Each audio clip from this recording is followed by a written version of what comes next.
அனைவருக்கும் வணக்கம். மத்திய அரசு ஊழியர்களுக்கு ஒரு மகிழ்ச்சியான செய்தி. அதாவது மத்திய அரசு ஊழியர்களுக்கு வருகிற ஜூலை மாதத்திற்கான அகவிலைப்படி உயர்வு எவ்வளவு இருக்கும் மற்றும் ஏஐசிபிஎன்னோட தரக்குறியீடு மதிப்பு மாதந்தோறும் எவ்வளவு இருந்திருக்கு அப்படிங்கிற முழு விவரத்தையும் இந்த வீடியோவில் பார்க்கலாம். ஸ்கிப் பண்ணாமல் கடைசி வரைக்கும் பாருங்கள். நம்ம சேனலை சப்ஸ்கிரைப் பண்ணாதவங்க பண்ணி வச்சுக்கோங்க. நம்ம சேனலில் சென்ட்ரல் மற்றும் ஸ்டேட் கவர்மெண்ட் சம்மந்தமான ஆல் அப்டேட்ஸ் போட்டுருவோம். அது மட்டும் இல்லாமல் பென்ஷன் சம்மந்தப்பட்ட முக்கியமான அப்டேட்ஸும் இருக்கும். மறக்காமல் நம்ம சேனலை சப்ஸ்கிரைப் பண்ணிடுங்க. வாங்க வீடியோக்குள்ளே போகலாம்.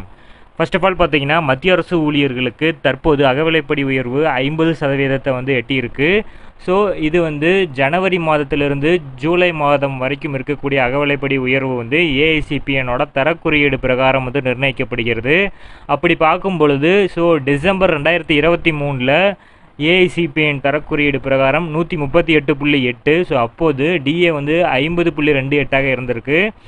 அதற்கப்புறம் ஜனவரியில் ஏஐசிபியின் தரக்குறியீடு மதிப்பு 138.9, டிஏ 50.84, பிப்ரவரியில் 139.2, டிஏ 51.44.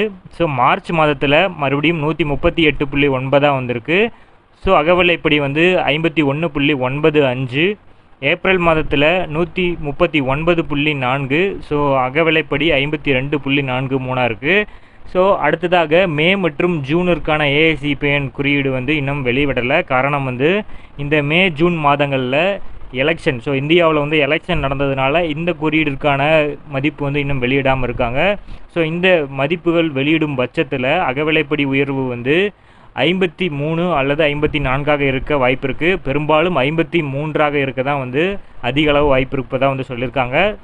இந்த மே மற்றும் ஜூன் மாதத்திற்கான ஏஐசிபிஎன் குறியீடு வந்தவுடன் மத்திய அரசு ஊழியர்களுக்கான அகவிலைப்படி உயர்வு பற்றிய மத்திய அரசோட அறிவிப்பு இருக்கும் அப்படிங்கிறத எதிர்பார்க்கலாம்.